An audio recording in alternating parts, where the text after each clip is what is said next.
Hello, YouTube. This is Mahadeva, the OG Thunder Wizard. All right, so um, I want to talk to you about my thoughts recently about what really is the most important thing in the entire.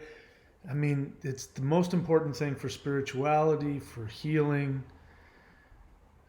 There's somebody in my life that I'm close to who is also suffering from a potentially life threatening illness.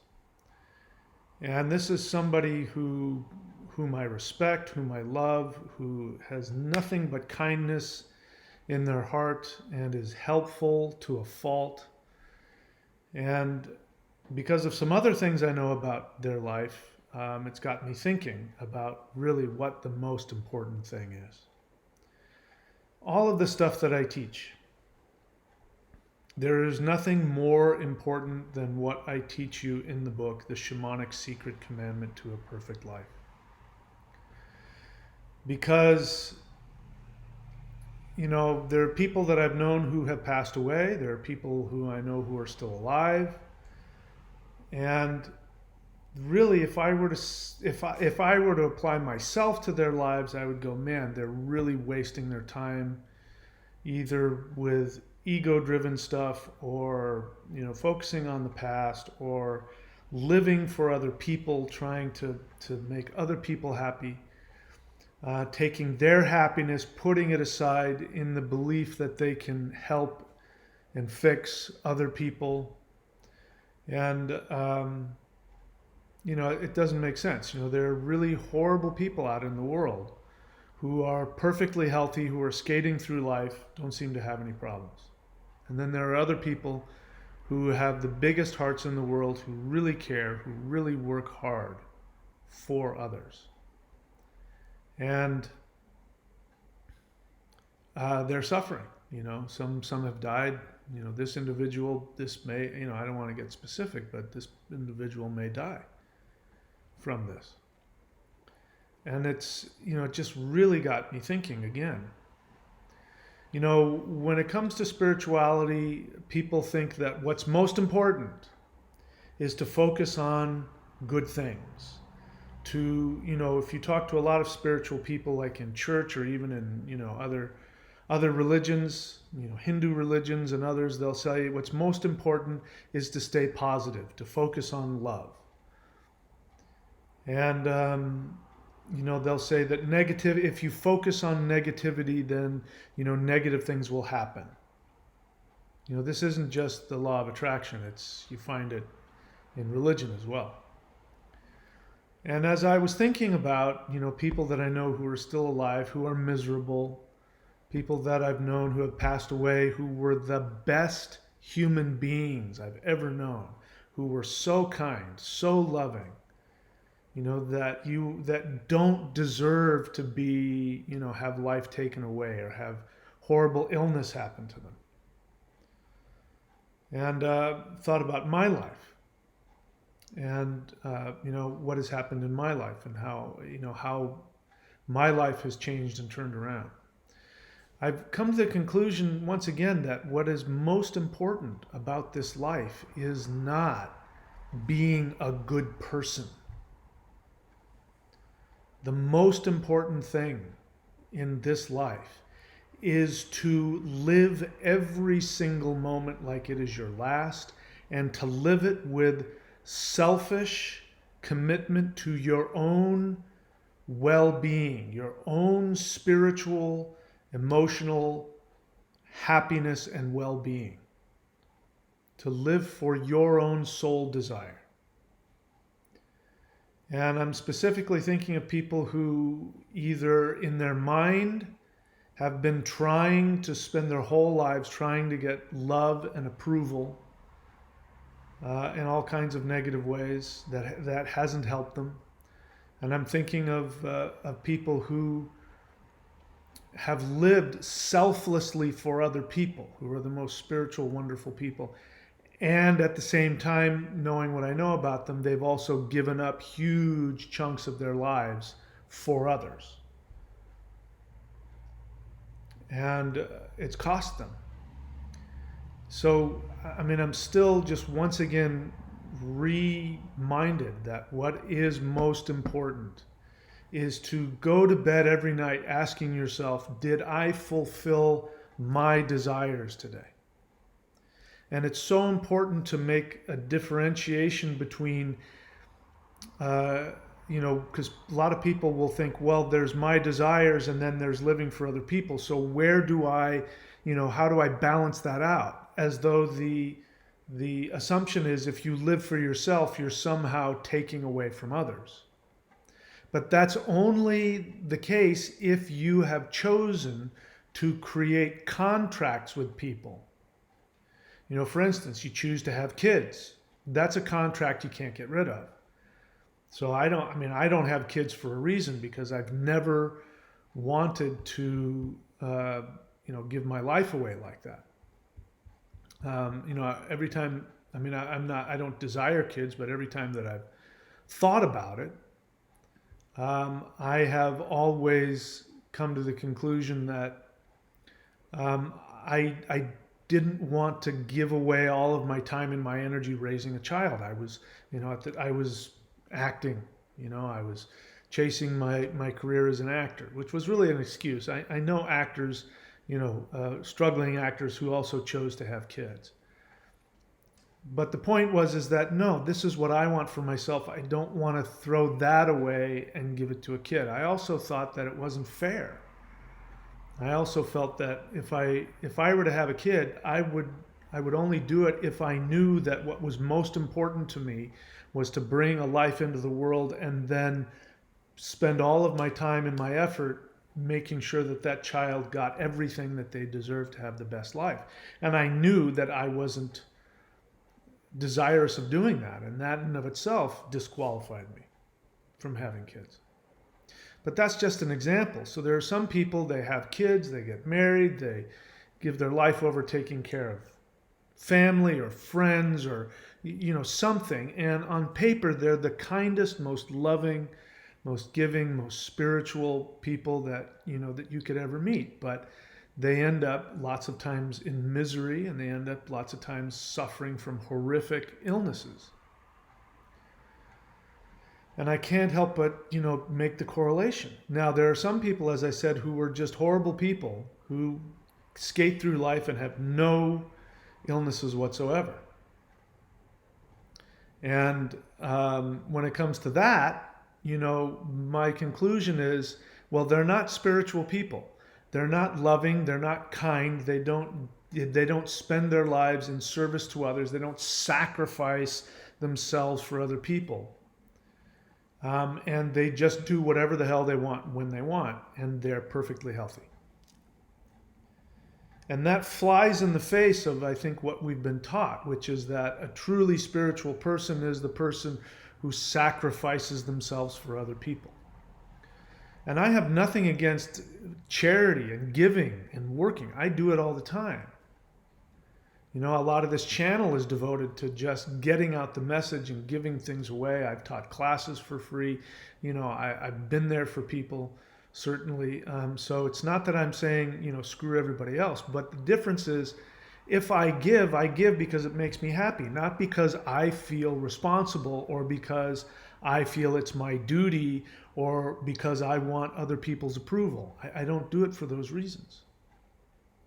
And every single time in my life when I have had physical illness happen and challenges, poverty, it's when I was, at least on an unconscious level, trying to live for others and get other people's approval, or meeting other people's standards, or being the conscious one and staying in, dysfunctional relationships, trying to help that other person. Every time I've done that, I've always paid a price physically. And so I really thought about it, and it's like, I don't want to, I'm dedicated to living the rest of my life every day, because it could be gone. The other thing is people die. People do die. And I don't want to be one of those people who dies with regrets. I don't want to look back at my life and say, I should have done this and I wish I'd done that.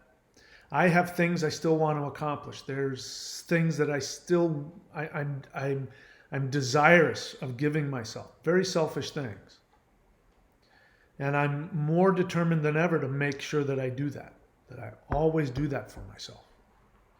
So I just wanted to share that. That's more important, and that's what all of the, the spiritual teachings I give, the 90-day challenge, which is just another way of upgrading your connection to energy and to use that energy to battle the desire or the programming within you that says you have to live for other people or make other people happy or meet other people's standards.